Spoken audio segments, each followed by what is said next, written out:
A reading from the Gospel according to Luke, chapter 9, verses 28 through 43a. Listen for a good word from the Lord. Now about 8 days after these sayings, Jesus took with him Peter and John and James, and went up on a mountain to pray. And while he was praying, the appearance of his face changed, and his clothes became dazzling white. Suddenly they saw two men, Moses and Elijah, talking to him. They appeared in glory and were speaking of his departure, which he was about to accomplish at Jerusalem. Now Peter and his companions were weighed down with sleep, but since they had stayed awake, they saw his glory and the two men who stood with him. Just as they were leaving him, Peter said to Jesus, "Master, it is good for us to be here. Let us make 3 dwellings, one for you, one for Moses, and one for Elijah," not knowing what he said. While he was saying this, a cloud came and overshadowed them, and they were terrified as they entered the cloud. Then from the cloud came a voice that said, "This is my son, my chosen. Listen to him." When the voice had spoken, Jesus was found alone, and they kept silent, and in those days told no one any of the things that they had seen. On the next day, when they had come down from the mountain, a great crowd met him. Just then a man from the crowd shouted, "Teacher, I beg you to look at my son. He is my only child." Suddenly a spirit seizes him, and all at once he shrieks. It convulses him until he foams at the mouth. It mauls him and will scarcely leave him. I begged your disciples to cast it out, but they could not. Jesus answered, "You faithless and perverse generation, how much longer must I be with you and bear with you? Bring your son here." While he was coming, the demon dashed him to the ground in convulsions, but Jesus rebuked the unclean spirit, healed the boy, and gave him back to his father. And all were astounded at the greatness of God. This is the gospel of our Lord Jesus Christ. Thanks be to God. There are moments in life that stop you in your tracks. They open your eyes and illuminate your mind so that you are suddenly attuned to things that have been going on around you that you didn't even know were there. When you are struck by one of these moments, you know you will never see the world in the same way again. In my experience, you can be at a wedding, and the congregation is moving from the sanctuary to the fellowship hall for the reception, and they part almost as if they were the Red Sea.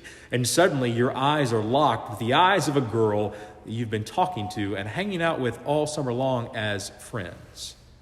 It's the same girl, and yet somehow she sees different. In reality, you see her in a new light, and it is only in that moment that you realize friendship will never be enough. This is going to last forever. Moments like these, moments that open up your eyes and reshape the way you see the world, are to be cherished. They don't have to be infused with romance. They can occur in the most mundane of circumstances, when suddenly you realize that God showed up when you didn't expect it. And perhaps the more mundane, the better, because that's when you remember that God is always there, always at work, often underneath the surface or behind the scenes in ways that we too often take for granted. We need to remember. We need to be awoken to the fact that there is more to this reality that we are experiencing than meets the human eye. We need to have the curtain pulled back and remember that we are being invited into God's reality, the true reality. We need to see things through God's eyes. And in some ways, that's what Transfiguration is all about. It isn't simply that something or someone is changed, that something or someone becomes something completely different. It is the revelation that what we are looking at is even more than we thought it was, and it always has been. Tom Long says that Transfiguration of Jesus reminds us that the world, if you know how to look at it, is the theater for the glory of God. He says that what we see in the Transfiguration of Jesus Christ is that God is bringing into our world, adventing into our world, the grace and blessing of God. We see not only Jesus transfigured, but because of that event, we see the world transfigured. We see for real, almost as if for the first time, because the veil has been lifted, and we have been given the gift of eyes of faith. Peter, James, and John experienced something like this on the mountaintop with Jesus. A moment of prayer turned into a moment of unforgettable, almost unbelievable revelation. They saw Jesus in a new light, confirming all of who he was becoming and always had been according to God's purposes. It was a glimpse of the greatness and glory of God for them. The seeing, however, wasn't enough for them. The experience, the witness of those transfiguration moments are good, but they also require some explanation if we're truly to understand them. For these disciples, especially for Peter, it isn't just about what they beheld with their eyes, as incredible and miraculous as it was. They needed to understand how to reconcile what they saw with all that they had heard Jesus saying before that moment. You might even say that this transfiguration moment really only serves to illustrate what Jesus has been telling them all along. It is one divine and glory-filled proof for them that everything he has been teaching them about the ways of God can be trusted, and everything that will take place from that moment on is filled with God's purposes. We can look back to chapter 6, when we heard him teaching and preaching to the crowd in the Sermon on the Plains. We could hear him taking old teachings about who was in and who was out, who was blessed and who needed to watch out, how we should treat one another so that the ways of this world and the things that have happened to us won't keep us captive, but we could be free to stand firm in the power of love and nonviolence that can turn an oppressive system on its head. We could go all the way back to chapter 4, when Jesus stood before his home congregation and preached that God's good news, restoration and liberation, was being proclaimed to all people. We could go all the way back to the beginning of the story and the angel's visit to his mother Mary, or his birth in the stable. We could look at every miraculous healing and caring moment in between, and this could be one more revealing clue about who he is that confirms it all. But really, we only need to go back one scene in the Gospel of Luke if we really want to get it. According to Luke, it was 8 days earlier that Jesus was talking to his disciples and asking them about his reputation. He wanted to know what people were saying about him. So they told him that people were saying he was John the Baptist or Elijah or another one of the prophets who had been brought back to life. There was more to it than that, though, and Jesus knew that the disciples should have picked up on at least some of it by now. So he asked them directly, "Who do you say that I am?" And it was Peter who spoke up. It was the same Peter who gets swept up in this mountaintop experience that he wants to honor it by moving up there and spending his entire life worshiping God in that one place. It is the same Peter who gets up the nerve to go out on a limb and offer the answer that contains the hopes of all humanity. You are the Messiah of God. You are the chosen one, he says. You are God's anointed. It's the good and right answer. But even Peter doesn't fully comprehend what it means. So Jesus tells him. Jesus says, the Son of Man must undergo great suffering and be rejected by the elders, chief priests, and scribes, and be killed, and on the third day be raised. And then he says, if any want to become my followers, let them deny themselves and take up their cross daily and follow me. For those who want to save their life will lose it, and those who lose their life for my sake will save it. What does it profit them if they gain the whole world but lose or forfeit themselves? Those who are ashamed of me and of my words, of them the Son of Man will be ashamed when he comes in his glory and the glory of the Father and the holy angels. But truly I tell you, there are some standing here who will not taste death before they see the kingdom of God. Now that's what happens just before Jesus takes his 3 most eager disciples up to the mountaintop for a prayer retreat. When Luke says, now 8 days after these sayings, these were the sayings that he was talking about. Jesus had just predicted his own death. He had just told them that the way that God was going to fix everything was to allow him to be put to death by the people. And anyone who wanted to be his follower needed to be prepared to go to the cross with him. And it's almost as if after hearing that word and all of the anxieties it must have brought up, that Peter, James, and John are given this gift. They're given a moment in which the curtain pulls back and they see Jesus for who he is, as if God wanted to say to them, It's all okay. I know it's going to be frightening. I know you're not going to fully comprehend where this journey is taking us. I know you are going to feel like all of your hopes are going to be lost and cast aside when you see him nailed to the cross. But remember what he said, and remember this holy moment, because God is working through every moment that comes next. Listen to him, God wanted to say, because what really matters is not the confession you made in faith even before you saw him transfigured. What really matters is how you live into that confession now that you know just how true it is. There was a follower of the way of Jesus who lived in the 2nd century. His name was Polycarp. When he grew older, he rose to a position of bishop in the city of Smyrna in Asia Minor. If you have read the book of Revelation, you will remember in chapter 2 that Smyrna is one of the 7 churches to whom John of Patmos is instructed in his vision to write a letter. While most of the churches are admonished for the things that they've done wrong, the people of Smyrna seem to be encouraged more than anything else.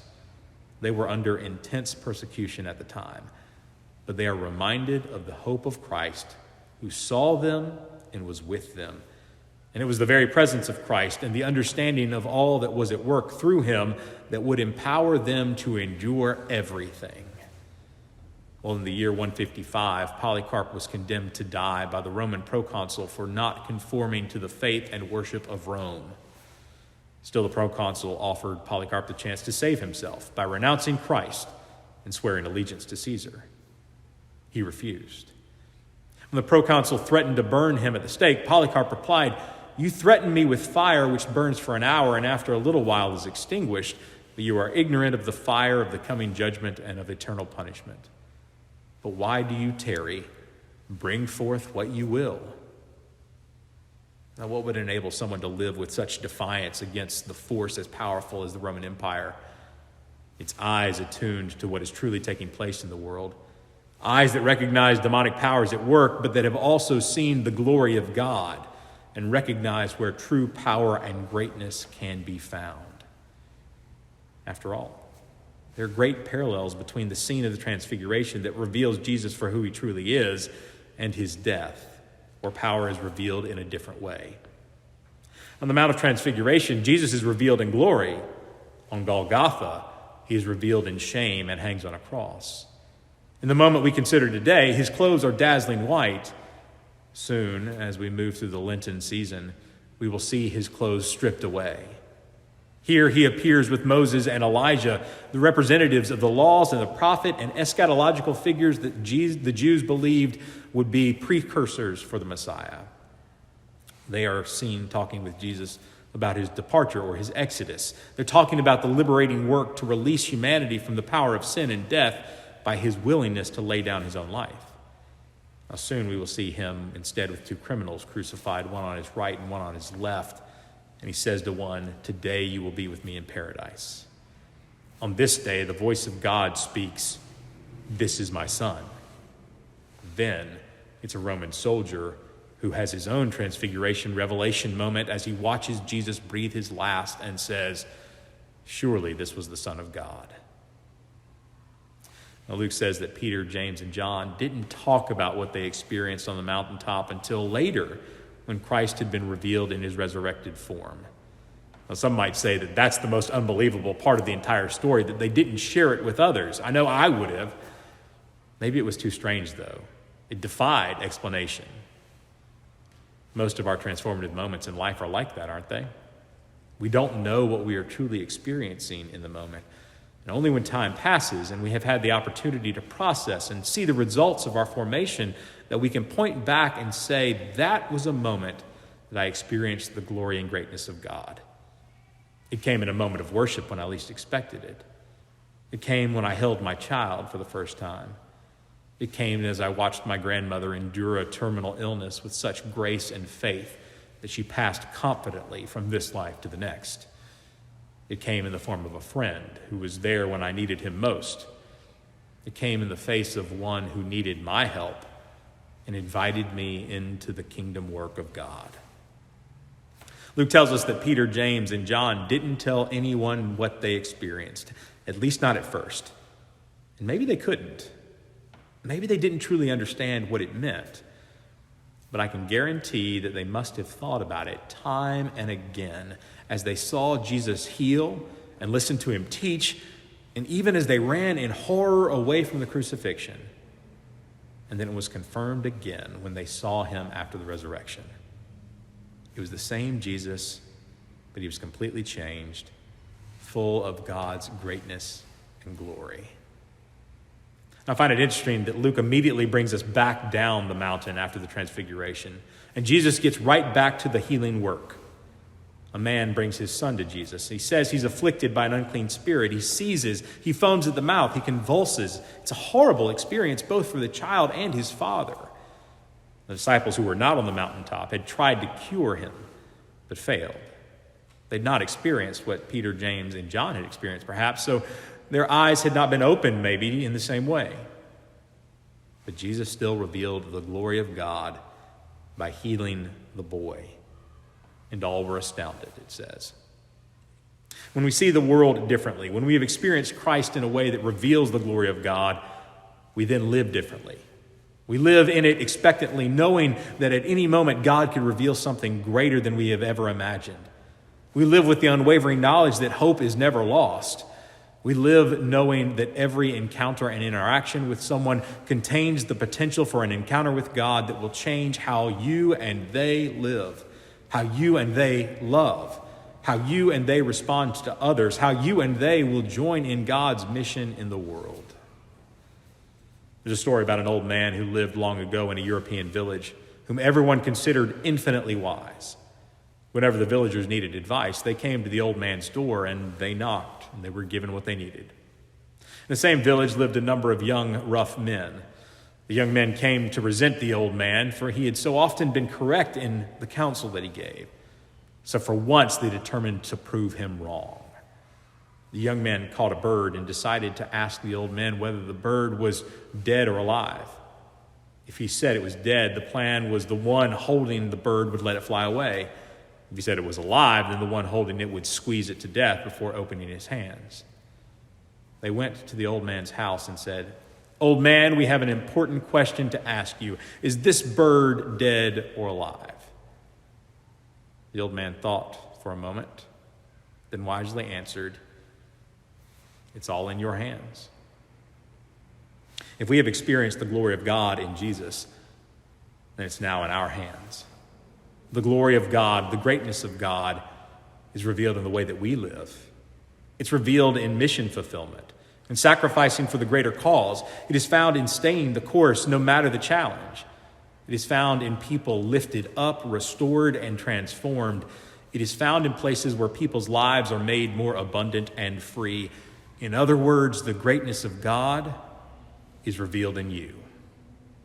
The light of God's glory shines through you. Let it shine so that all the world can see. You're still the same, and yet you've completely changed to reveal what you have always been, the beloved of God. Amen.